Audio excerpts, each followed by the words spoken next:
Rich Eisen addressed the armchair analysts and online critics head-on. Shedeur Sanders just received his opportunity, and the backlash arrived immediately. Eisen responded with a clear, point-by-point case explaining why the criticism misses the mark. If you thought Shedeur's rise was rapid, Eisen's analysis puts it in proper context. Here's what he laid out on air. Already speaking in Cleveland high schools. Weekend after, flying out immediately to get to work. But his character's terrible, right?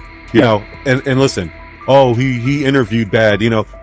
According to who? The New York Giants? No offense, Bert. The same New York Giants that gave Daniel Jones a huge contract and let Saquon Barkley out the door. That's the intel we're trusting here? That was for him to celebrate. He just made, I mean, look, he put in work in college.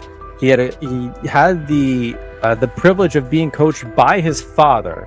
Which we all would love and do. Turned around not one, but two programs in college football.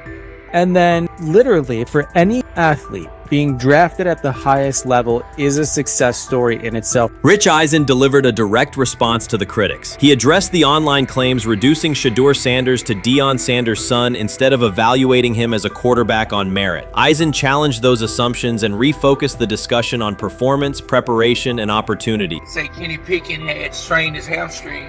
Shedeur, they say his first day in pass, 9 for 9, 2 touchdowns, no interceptions. They were just hating on this young guy. Within minutes, Rich Eisen delivered a structured breakdown, addressing each claim with evidence and dismantling weak narratives through clear analysis. He replaced speculation with data and kept the focus on what matters: decision-making, accuracy, leadership, preparation, and game management. The reality is simple. Shedeur Sanders was not given this opportunity. He earned it through performance and consistency against real competition. He accepted the role, met the standard, and handled the moment with professionalism and urgency. No shortcuts, no favors, just results and readiness. Eisen's point was direct. Evaluate Shedeur on his work, not assumptions, and acknowledge that he has justified the opportunity on the field. I've done it at 2 locations already, so it's simple.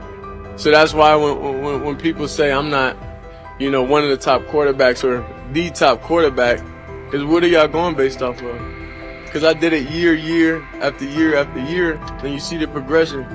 So it's like, obviously it got to be some type of external hate that you have for the family, for the last name, for anything, because I know I proved myself. While many were still debating whether he was NFL ready, Shedeur Sanders stepped onto the practice field and operated like a clear QB1, setting protections, controlling tempo, and executing the plan. The narrative that he is just flash, media attention, or his father's influence does not hold up against his work in installs, progressions, and situational drills. What he showed was composure, efficiency, and command of the offense. He processed quickly, protected the football, and delivered on-time throws, demonstrating preparation and control.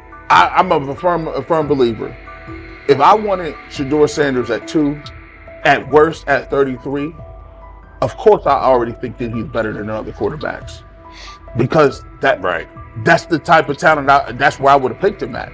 And if he was at 2 or 33, and he still had the same exact skill set, we would be talking about him starting and playing. Right. Well, there'd only be 3 quarterbacks. It'd be 3 quarterbacks, not 4. Not 4, yeah. But since he moved to the 5th round, that's cool. They might have to go along with it. But to me, I think if you ask who got the best tools, I'm going with Shedeur Sanders. From the first day of camp, he was not there to get by. He arrived to lead. There was no hesitation in installs, no lapses in fundamentals, just precise timing, clean footwork, and consistent velocity to every level of the field. He managed protections, controlled cadence, and delivered in situational work, showing command rather than learning on the fly. The approach was efficient and disciplined, with attention to detail and progressions and ball placement that reflected preparation, not improvisation. At the same time, Rich Eisen addressed the narrative directly and backed it with evidence.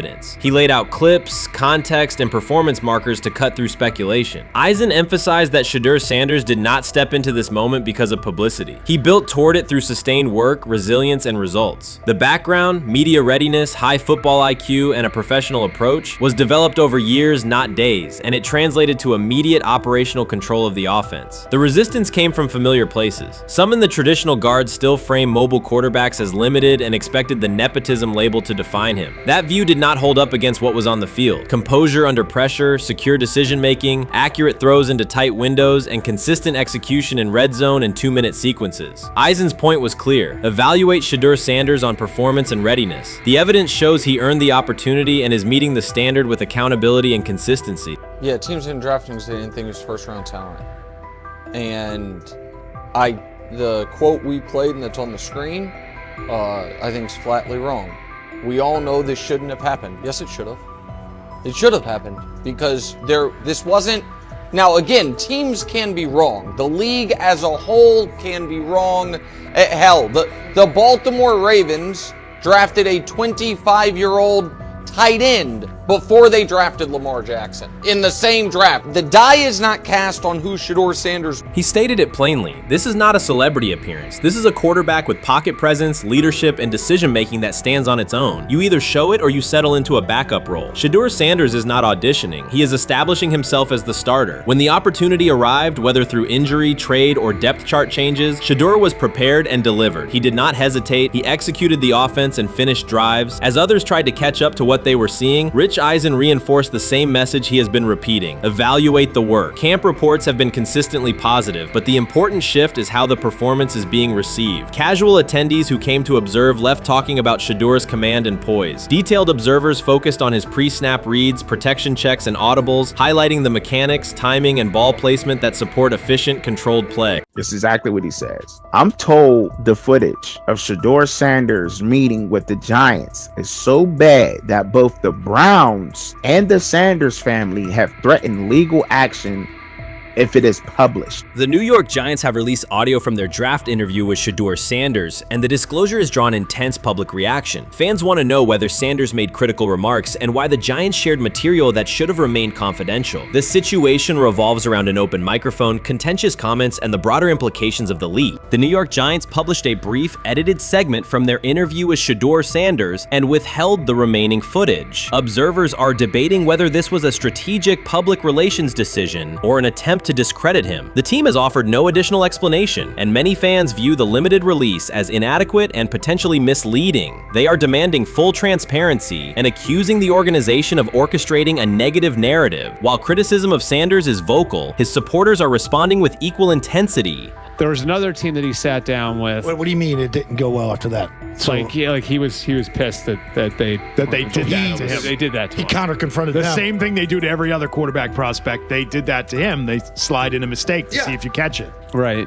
And so because you're the quarterback. But he didn't take it as a correction. He took it as like he got pissed off. Yeah, and it's like so here's another one. So another one was, he throws a bad interception, and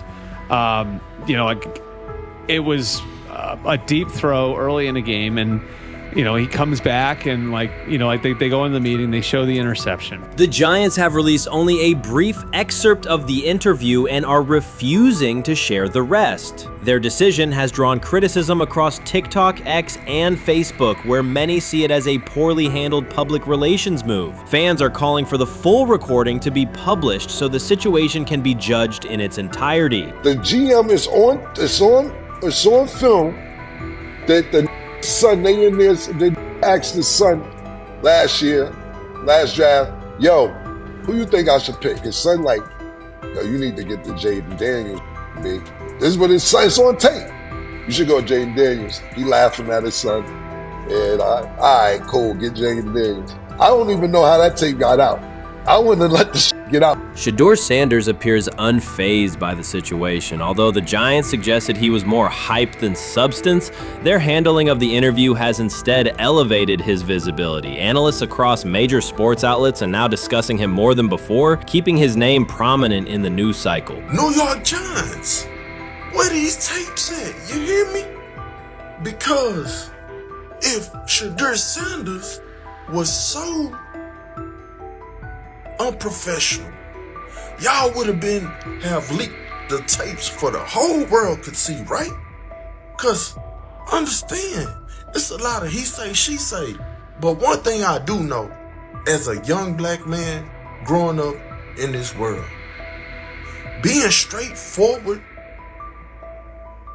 and not sugarcoat anything. The Giants' PR team appears to reject Sanders' family connection outright, a decision many view as unprofessional and lacking nuance. Internal discussions seem to have dismissed quarterbacks with prominent relatives as poor fits for the organization, revealing limited awareness of public perception. The response was swift. A single edited clip ignited widespread debate on social media, with fans asking why essential segments were held back and what the team might be hiding. Critics argue that if the full interview contains nothing damaging, the club should release it in its entirety. Online discussion intensified immediately and continues to gain momentum. What they do during the film and the combine and the meetings is teams will install mistakes intentionally planted in the install, and they want you to catch them. Shedeur didn't, and when a coach called him out, once again, it didn't sit well.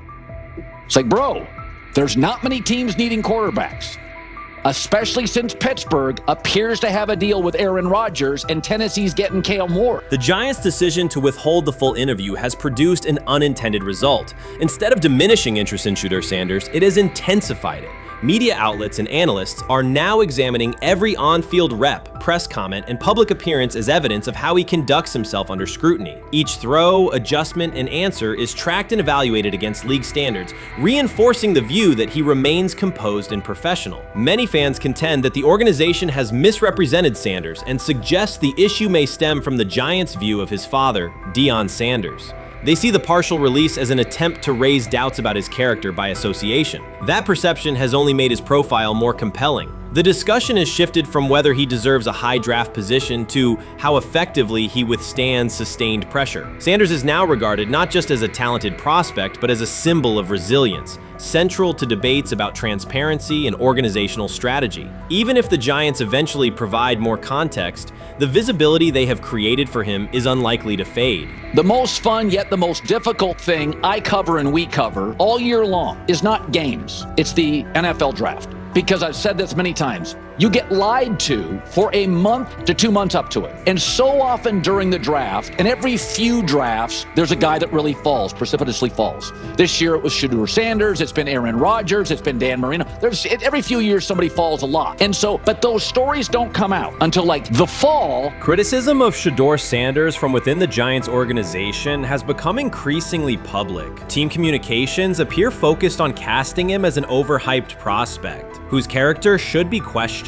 A narrative that seems aimed at shaping opinion rather than assessing performance. Yet each selective release or negative remark has instead amplified attention on Sanders and elevated his reputation. Efforts to confine him to a narrow, unfavorable image continue to produce the opposite effect, reinforcing his position as an underdog who endures external pressure. The debate has shifted from football analysis to broader concerns about narrative control and transparency. Fans, reporters, and online communities are still urging the Giants to publish the full interview, arguing that only complete context can resolve speculation. The organization's refusal to comply has intensified scrutiny and led many observers to conclude that the team underestimated public reaction and now faces questions it could have avoided with full disclosure. The tapes, the New York Giants have the tape. They definitely have the tape.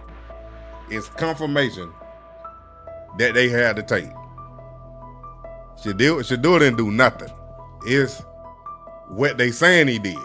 I'm gonna tell you what these mixed reaction right here.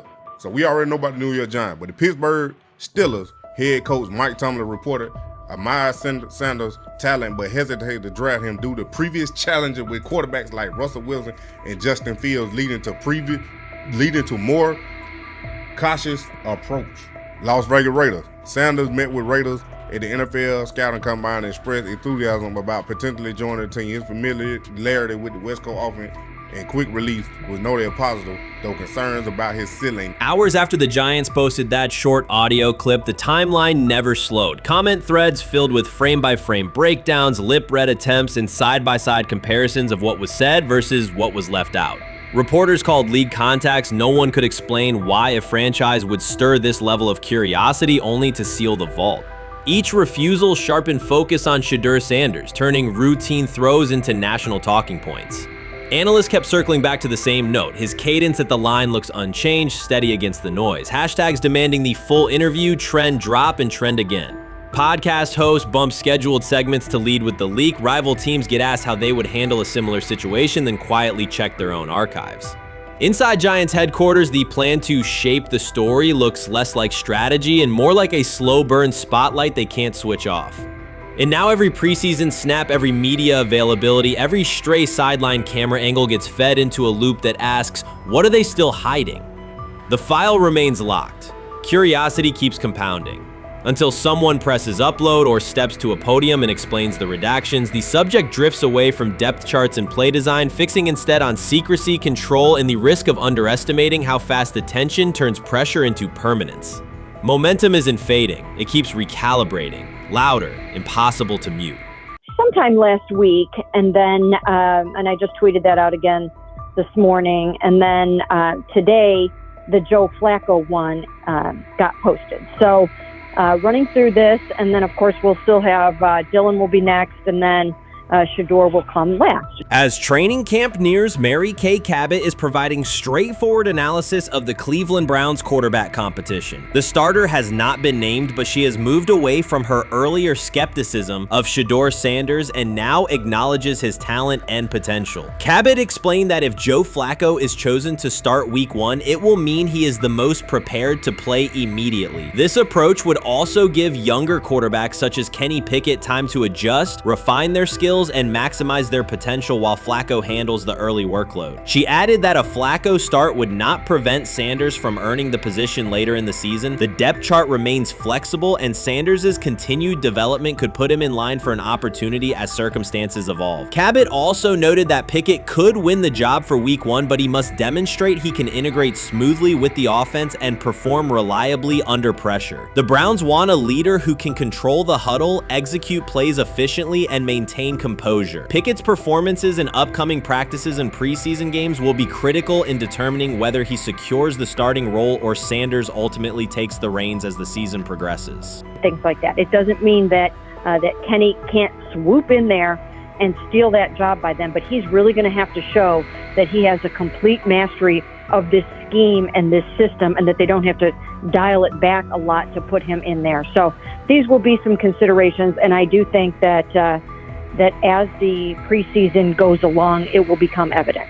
Mary Kay Cabot recently stated that Shedeur Sanders is ready, and the Cleveland Browns are monitoring him closely. After a strong showing during organized team activities and minicamp, Sanders has made notable strides in his development. With continued progress, he is expected to return to the field prepared to contribute meaningfully. The Browns coaching staff is tracking his growth, and anticipation about his long-term role is increasing. Cabot added that if Sanders maintains this trajectory and continues to demonstrate poise within the team, he will have a legitimate chance to earn the starting quarterback job. Each practice rep strengthens his case, reinforcing the possibility that his development could benefit both the player and the organization. As Sanders impresses, discussion about his future in Cleveland becomes more compelling. Cabot also emphasized Sanders' advanced understanding of the offense. She noted that his football IQ appears in every drill and that he seems ready to execute the Browns system at full speed. His ability to process defenses quickly and make decisive reads distinguishes him from his peers. With the appropriate opportunity, Cabot believes Sanders could become a genuine difference maker for the Browns. One area Cabot highlighted is Sanders' command of pre-snap adjustments. His capacity to diagnose defensive fronts and communicate changes gives him an edge and reflects high football intelligence. If he translates those reads into consistent connections with his playmakers, he could elevate the Browns' offense significantly. By comparison, Cabot said quarterback Dillon Gabriel is still refining his grasp of complex terminology and play calling. While Gabriel possesses upside, Sanders' comfort with intricate concepts and his ability to manage tight pockets under pressure give him a clear advantage at this stage. Gabriel must sharpen those elements to compete at Sanders' level. Cabot previously reported that Sanders had already earned first-team practice snaps ahead of Gabriel. Her latest update confirms that Sanders is now approved as the Browns' starting quarterback, solidifying the organization's commitment to him as QB1. Expectations are high, and his response to the challenge will be closely watched throughout training camp and preseason. Cabot further noted that head coach Kevin Stefanski authorized Sanders to take expanded first-team reps beginning next month. This milestone underscores Sanders' readiness and the coaching staff's confidence in his progress. As the regular season approaches, Sanders aims to cement his status as the starter, and the competition for that position is intensified. Though Sanders leads the race, Kenny Pickett remains in contention. Cabot stressed that Pickett must prove he can integrate seamlessly with the offense and perform consistently under pressure. His performance over the next several weeks will determine whether he can challenge Sanders for the starting role.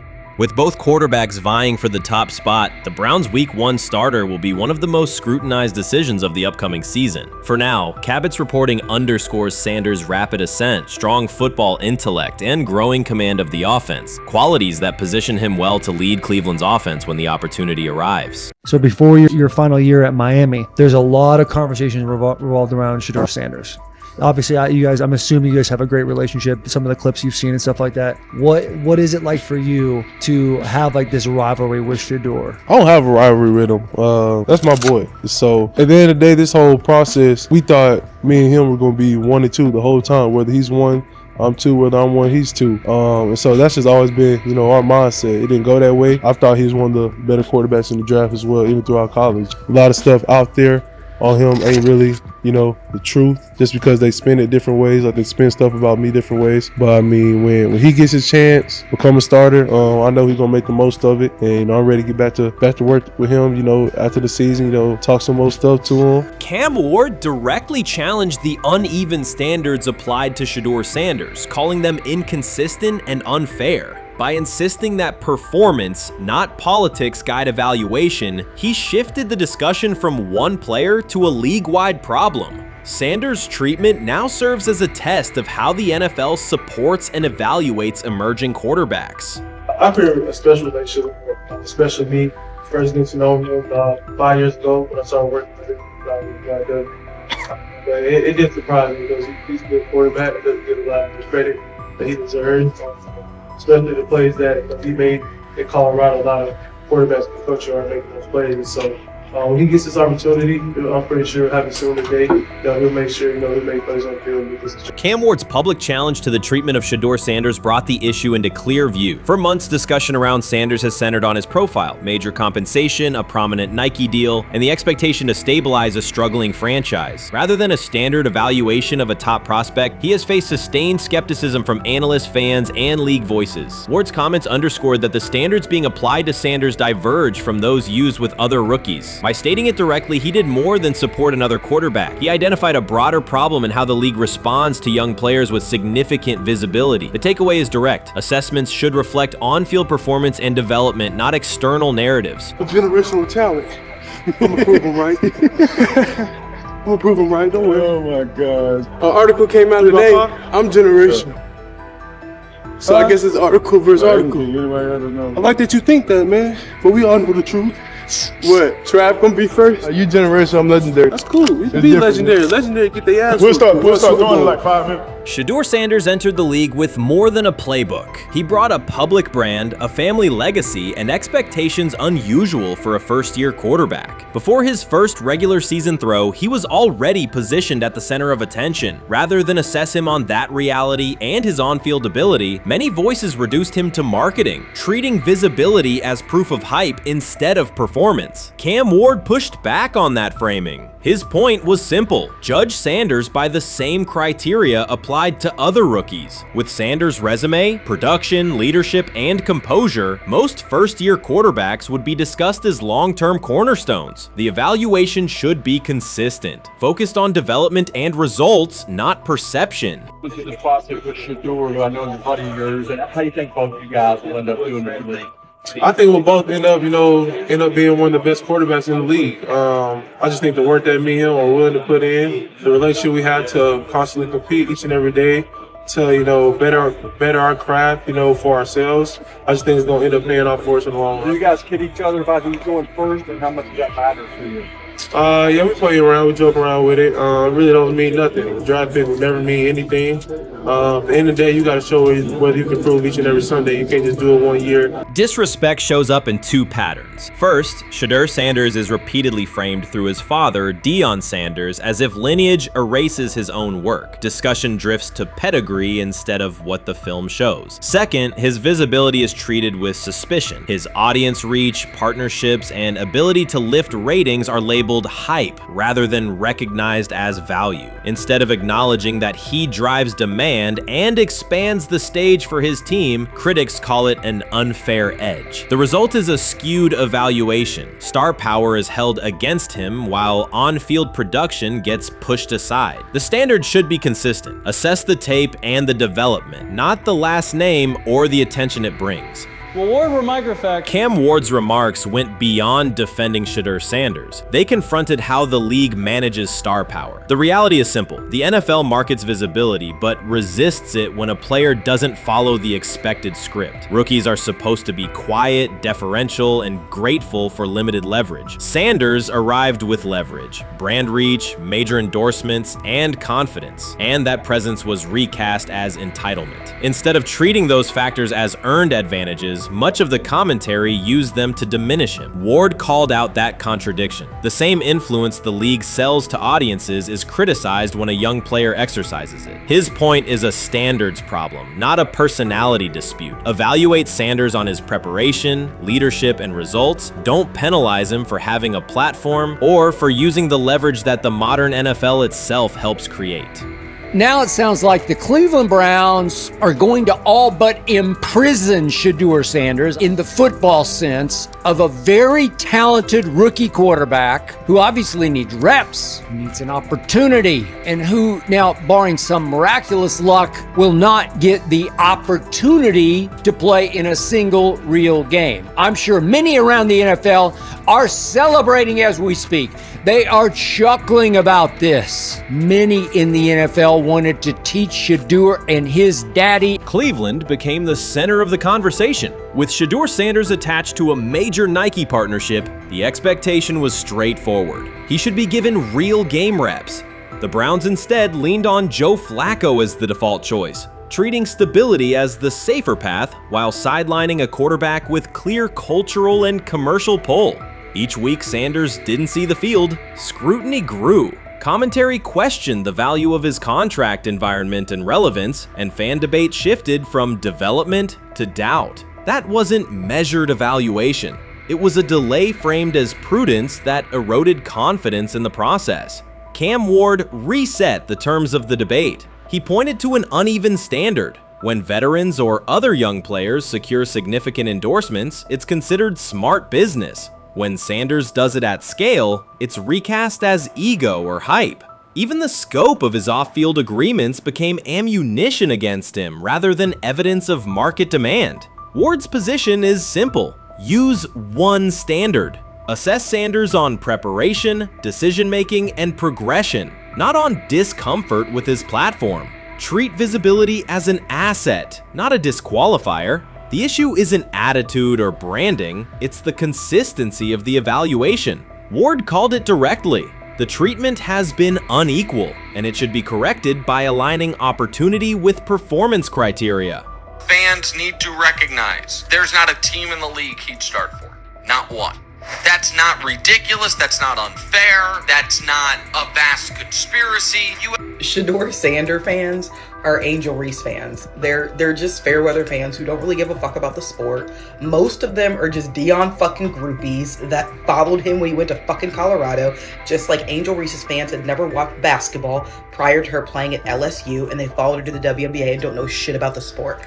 That's it. Now Dion fucking groupies are running around acting like, oh, this is payback to his dad. The timing is pivotal. Shedeur Sanders isn't trying to blend into the league's background. He's shaping the agenda. He drives debate segments, fuels short-form highlights, and moves merchandise at a pace most rookies never approach. By the metrics that define modern attention, he is the draw. Yet, a segment of observers continues to undercut him, not because of shortcomings on tape, but because of discomfort with how prominent he already is. Cam Ward put words to what many could see. Coverage around Sanders has been filtered through reaction to his visibility, rather than a clear read of his performance and growth. The market has already weighed in. Demand is real, not manufactured. Nike's record-level rookie endorsement aligned with that reality, signaling long-term value and cultural reach. This exposes a core contradiction. The NFL depends on star power to sell tickets, fill stadiums, and boost ratings, but it resists stars who set terms on their own. Visibility is celebrated until a player exercises it. The fix is straightforward. Apply one standard. Evaluate Sanders on preparation, decision-making, and results, and treat his platform as the asset it is. If the league benefits from his presence, its evaluation practices should reflect that same reality, consistently and without penalty for scale.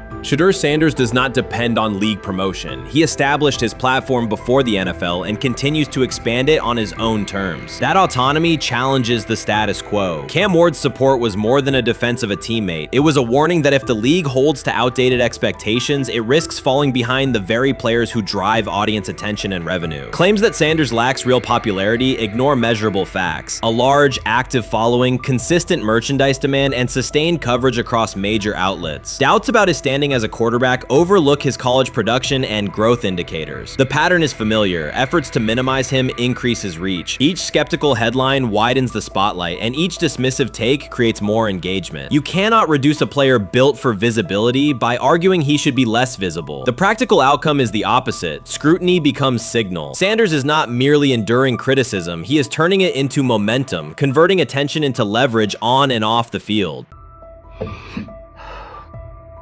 I'm about to unleash about Shedeur Sanders. I just watched what happened to Shedeur Sanders in the Cleveland Browns' third and final preseason game.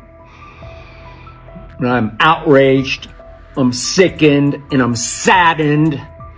By the way, Shedeur continues to be treated in the National Football League now by those sorry-ass Browns and sorry-ass Kevin Stefanski. The Cleveland Browns are once again mishandling a promising quarterback. Skip Bayless criticized the organization for failing to develop Shedeur Sanders and for misusing his skill set. He argued that the team's decisions are undermining Sanders' progress and turning a major investment into a cautionary example. Bayless pointed to inconsistent usage, questionable play calling, and a lack of clear direction as key issues limiting Sanders. He said the Browns need a defined development plan and stronger support if they expect Sanders to succeed. Skip Bayless delivered a direct, critical assessment this week. After seeing Shedeur Sanders in a Browns uniform, he argued that Cleveland is mishandling the quarterback and undermining his development. Bayless said the team's approach shows poor planning and inadequate support around Sanders. He dismissed excuses about strategy and emphasized the need for better coaching, deployment, and protection. In his view, the Browns are setting themselves up for problems before the season begins unless they establish a clear plan for Sanders.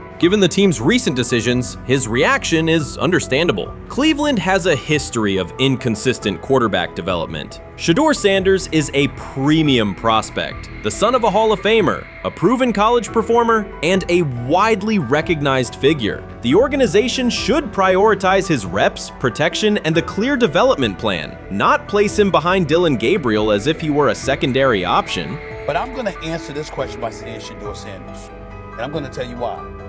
I think he's being set up to fail. That's right, I'm going to say it. Okay. Here we are on national television, right? There's been 11 practices, if I remember correctly. He's been starting against, he's been playing against the third unit. He's fourth on the depth chart. And then suddenly you throw him into the start line, and he hasn't had any reps for the first team at all. Think about that. So you're just going to throw him to the wolves like that, huh? I mean, you know, if he had first team snaps in practice. Yet here we are. Cleveland has one of the most publicized prospects and is handling him like a depth piece. The broader issue is the franchise's long record of quarterback instability and inconsistent development. That history colors every move they make. When the Browns draft a quarterback, fans don't anticipate a long-term answer. They brace for another reset. Shedeur Sanders should be treated as a priority, not as an afterthought behind Dillon Gabriel. Let's give him a chance. Let's give him a chance with the play calling. You know you have an offensive line that isn't playing that well. So what do? Why not just play the short game so he can get the ball out of his hands very fast to run a competent goddamn offense? Outside of that, Shedeur has to be better in understanding that the offensive line that you're working with right now is not adequate.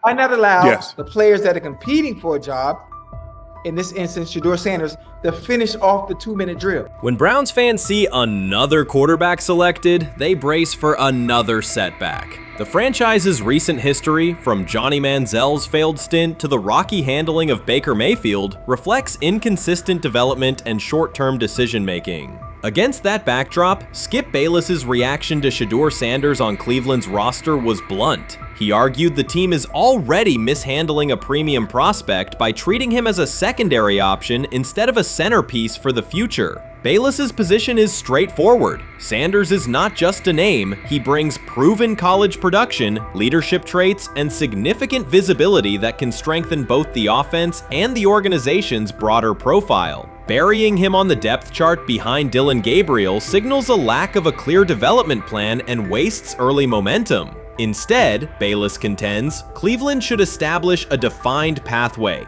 First-team practice reps, protection and personnel tailored to his strengths, deliberate play calling that accelerates processing, and measured in-game opportunities that build confidence and execution. In his view, the Browns need alignment from the front office to the coaching staff to prioritize Sanders' growth. Continuing to treat him like a depth piece risks repeating the same cycle that has undermined previous quarterbacks. Committing to a coherent plan gives Sanders and the franchise a realistic chance to convert potential into sustained performance. Urban Meyer's roster history underscores the absurdity. Meyer coached Aaron Hernandez, whose off-field crimes are well documented, along with other players entangled in assaults, academic misconduct, and more. Yet Feinbaum singled out Newton, a national champion, Heisman Trophy winner, and NFL MVP, as the worst. This selective condemnation is not new. When Deion Sanders recently suggested implementing an NIL salary cap to restore competitive balance, Feinbaum dismissed the proposal and called Sanders a hypocrite rather than engage with the substance. The pattern repeats. Feinbaum routinely targets Cam Newton, Deion Sanders, Jameis Winston, Lamar Jackson, outspoken black athletes and coaches, while extending grace to figures such as Nick Saban, Kirby Smart, Dabo Swinney, or Tim Tebow under similar circumstances. Newton is no longer content to remain silent while others distort his story. In response, he laid out an accurate chronology, highlighting facts the commentary networks rarely repeat. One long-standing myth is that Newton was expelled from the University of Florida. He was not. Tim Tebow held the starting job unchallenged, and Meyer had no intention of displacing his star. Like thousands of athletes each year, Newton transferred to find a place where he could play. The move was strategic, not disciplinary. He is, with 3-2-2-5-3-17 to transfer it and more back, Meyer was. Critics habitually resurrect the 2008 laptop incident to tarnish Newton's entire career. Newton has acknowledged the mistake, but its relevance is overstated. The incident did not prompt his transfer, nor did it derail his trajectory. After leaving Florida, Newton enrolled at Blinn College, a Texas JUCO powerhouse, and led the Buccaneers to a national championship while posting dominant statistics. That performance earned him the opportunity to transfer to Auburn. At Auburn, Newton produced one of the most extraordinary single seasons in collegiate history. More than 4,000 yards of total offense, 50 combined touchdowns, an SEC title, a national championship, and the Heisman Trophy. Achievement compressed into a single year under intense scrutiny. Even that landmark season is recast by Feinbaum as a cautionary tale. He claims Newton ignored head coach Gene Chizik by diving for a goal line touchdown when told to kneel, jeopardizing the game. In reality, Newton explained that the decision was a collective adjustment made in the huddle after reading the defense, while Auburn still held timeouts. The Tigers maintained control and secured the championship. Portraying that moment as reckless serves to recast Newton's success as selfishness, rather than leadership. Feinbaum's approach to Sanders reflects the same dynamic. When Sanders urged a structured NIL ceiling to protect athletes and stabilize rosters, Feinbaum immediately labeled him hypocritical. Yet when Saban or Swinney voice identical concerns, Feinbaum frames them as thoughtful guardians of the sport. The inconsistency reveals that the determining factor is not the argument but the identity of the speaker. Unapologetic black leaders who control their narratives, challenge entrenched hierarchies, and Feinbaum's commentary often functions as a check on that influence. Newton countered Feinbaum's latest attack with a concise statement. "You're lying, Paul. Please stop." Behind those words lay a broader indictment of the media machinery that weaponizes half-truths. By calling Newton the worst player Meyer coached, Feinbaum was seeding doubt among fans, front office evaluators, and future historians. Newton, now an established media presence and entrepreneur, no longer depends on traditional outlets to correct the record. He reminded audiences of three essential truths. He departed Florida on his own terms, he led Auburn with support from coaches and teammates, and he captured every major accolade available in college and professional football without conforming conforming to prescribed expectations. An unspoken rule lingers in American sports discourse. Black athletes may excel, but must do so quietly, gratefully, and without highlighting systemic inequities. Newton broke that expectation early by celebrating with unreserved joy, answering questions candidly, and refusing to minimize his personality. For some commentators, that confidence is reinterpreted as arrogance. Feinbaum's repeated attempts to undermine Newton follow a familiar script of policing behavior rather than analyzing performance. Yet, legacy rests not in a pundit soundbite, but in tangible achievements and public memory. Newton's resume, Heisman winner, national champion, NFL MVP, speaks for itself. Millions of fans witnessed his impact on Saturdays and Sundays. Countless young quarterbacks saw someone who looks like them redefine the position's possibilities. The same is true for Sanders, whose player-first coaching philosophy and media savvy continue to influence college football's direction. Feinbaum's commentary cannot erase these realities. Newton, Sanders, Winston, Jackson, and others have already secured their places in football history. By publicly confronting misinformation, Newton set a precedent for athletes who now possess the platforms and technology to present their stories unfiltered. The microphone no longer belongs exclusively to legacy broadcasters. Newton holds it now, and he intends to keep it. A decisive shift that reduces the gatekeeper's influence and ensures that accomplishments are judged on merit rather than narrative manipulation. We've got news. Got news. About my Cleveland Browns. We've got an oblique problem. Obliques are big deals, especially when it's your quarterback. Now, he might be fourth on the depth chart, but he was number one in the preseason game last week, and he did a great job. 138 yards, 2 touchdowns. Shedeur Sanders has an oblique injury. That is not good. I do not like this. I hate this because I want to see more reps for Shedeur Sanders. Shedeur Sanders, a projected breakout this season, has been sidelined unexpectedly. The Browns coaching staff confirmed an oblique injury significant enough to keep him out of all activity. No reps, no drills, no warm-ups. Concerns are rising about how this may affect his momentum and force adjustments to the team's plan. The focus now is his recovery timeline, the impact on his development, and the next steps for the quarterback depth chart. Browns rookie quarterback Shedeur Sanders injured his oblique during practice today, putting his status in doubt for Saturday's preseason game against the Eagles. He's the latest quarterback on Cleveland's roster who has dealt with a health issue, joining fellow rookie Dillon Gabriel and Kenny Pickett.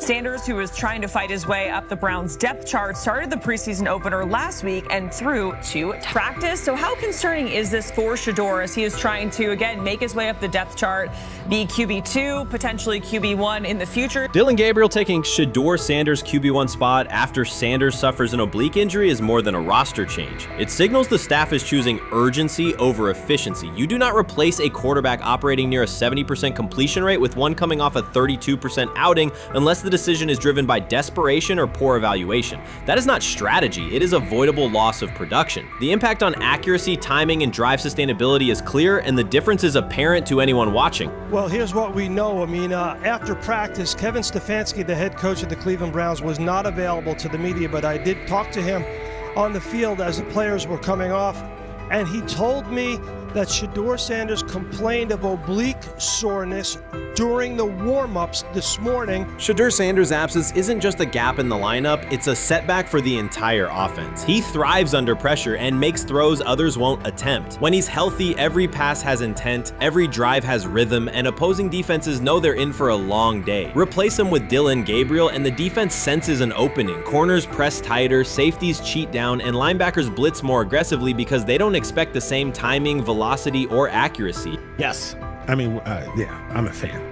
I'm not even going to try to hide it. Rich, you guys are fans. Like, you guys talk about the Cleveland Browns quite a bit. Yeah, it's almost annoying to me. It aggravates people. Like, people don't like the fact that Rich talks a lot about They must love I'm here. But it's like, you have a friend, and that friend's child is following in the family's footsteps. You want them to do well. I don't know why people have such an issue. I know Rich is supposed to be impartial, but it's kind of hard when you have that type of tie to it. But yeah, I'm rooting for Shedeur, man. And Dillon Gabriel's 32% completion rate isn't just poor, it's untenable at this level. A number that low needs no context. It means 2 misses for every completion. Whether opponent and play calls are secondary when efficiency is that limited. That output does not sustain drives or keep the full playbook viable, yet he is starting while Shedeur Sanders is sidelined. The contrast is clear. Sanders brings accuracy, timing, and command. Gabriel's recent performance reflects inconsistency and missed opportunities. Choosing Gabriel under these circumstances reduces offensive reliability and invites defensive pressure. It is a decision that sacrifices efficiency and field position. So it'll be interesting to see what happens with Dillon Gabriel, but to the Shedeur Sanders point, it is unfortunate because I thought he was gaining some momentum. I know the practice that they had before they left for Philly, Daniel Oyefusi reported that he actually took the most reps of all of the quarterbacks. And that was the first time that had happened. It was the first time that he had went ahead of Dillon Gabriel, practicing with the twos, etc. So, like, coming off that stout performance against the Carolina Panthers, he was gaining momentum. If this were a clean evaluation, there would be no debate. Shedeur Sanders is the clear choice. He's accurate, composed, and consistent with a track record of high-level production. Dillon Gabriel remains a question mark, and not the kind that stresses defense. He's the kind that makes coaches consider leaning on the run to limit risk and protect field position. The reality is that injuries create openings for players who haven't earned them. Gabriel has stepped into QB1 while Sanders is out, but that reflects circumstance, not superiority. We don't know the severity of this oblique injury and whether it will even keep him out of Saturday's game against the Eagles. As for moving up the depth chart, I'm the Browns preseason sideline reporter. I was there Friday night when he burst onto the stage and set the NFL world buzzing. And yes, his demeanor was tremendous. His poise was tremendous. He did the things that were asked of him. But at the end of the day, he wasn't actually asked to do all that much. The real concern is how this could attach to Shedeur Sanders' reputation. The NFL is unforgiving about availability. An oblique injury for a quarterback isn't minor. It affects mechanics, torque, and timing. Even with a strong return, the injury-prone label can linger. For the Cleveland Browns, or any team seeking stability under center, that perception is toxic. Teams don't want a player they fear won't make it through October. That's the risk. Talent doesn't always overcome league politics. Once questions about durability start, they rarely fade. They surface in contract terms, roster decisions, and sideline evaluations. So Shedeur Sanders is injured again? If you were following along on social media today for the Browns' first joint practice in Philadelphia against the Eagles, wow, you were in for a tumultuous ride. I mean, all the reporters, both Browns and Eagles reporters, were pretty much flabbergasted at the fact that Shedeur Sanders was taking 0 team reps during the day, and even Tyler Huntley was getting team reps instead of Shedeur. And then it came out, obviously, everybody's speculating. There's people calling for Kevin's jobs, and before I go any further, I don't blame anybody, ever. Meanwhile, Dillon Gabriel's numbers should be sidelining him, not elevating him. A 32% completion rate isn't a dip, it's a warning sign that points to issues with field vision, timing, and receiver cohesion. That's the quarterback taking snaps while Shedeur Sanders is out. Put their work side by side and the gap is obvious. Sanders shows consistent placement, timing, and footwork that reflect high-level execution. Gabriel's recent output introduces variability that shrinks the call sheet and stalls drives. You can't claim the priority is winning while starting a quarterback who isn't reliably delivering routine completions.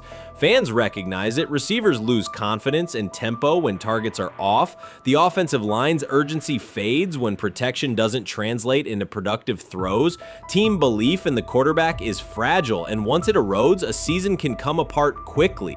We could be looking at, 3/4 of Snoop and maybe 1/4 of Dillon Gabriel. Not really exciting for the fans. Of course, it would be nice to see what Dillon looks like. Did spend third-round capital on him. If you're Dillon Gabriel and you're a rookie, is not you be want to get team. healed. You want the reps. You want to take these reps. So what do you do to prepare yourself and get ready? Because, man, when rookies get injured, it's like these reps are so valuable. Yeah, sets them back a lot. We do have some video here. Mike Garafolo had some video of Jalen Hurts kind of helping Shedeur used his cart to get off the field here. Shedeur Sanders changes the entire equation. His presence under center keeps defenses honest, keeps teammates engaged, and expands the coaching staff's options. You can call vertical shots, open the playbook, and control the game's tempo. Dillon Gabriel limits that. With him, the playbook narrows, drives stall, and the defense ends up on the field too long trying to compensate. The Cleveland Browns are not in a position to gamble at quarterback. This is a franchise with a difficult history at the position. With Gabriel, the issues are visible from the stands. A 32% completion rate won't jump to 60% with a few extra reps. If anything, it will decline as defenses present looks they would not risk against Shedeur. And that's the core issue. Shedeur Sanders at 80% is still a better quarterback than Dillon Gabriel at his best. That isn't exaggeration, it's the numbers. If Sanders is a 70% passer when healthy, even a drop to 60% keeps him well ahead of where Gabriel is now. Yet the team is rolling with the quarterback who isn't delivering routine completions. Every week Sanders is out, his hold on QB1 loosens. That's the hard truth. The longer Gabriel stays in the role, the more coaches cite continuity and chemistry to cover what's happening on the field. Every throw and every drive has to be a statement, not just to win, but to erase any notion that Gabriel is a legitimate alternative. In the NFL, QB1 isn't handed back because you used to be the best option. You have to take it. Started off with some positive news for Shedeur, and then it kind of just went left real quick. Shedeur got the news early on that if Dillon Gabriel couldn't go, he would get his second straight start in the Saturday preseason game against the Philadelphia Eagles. And then he went on to injure his oblique. For the fans who don't know exactly what part of the body the oblique is at and what that injury is and how it can impact the quarterback, can you explain to them what is an oblique injury?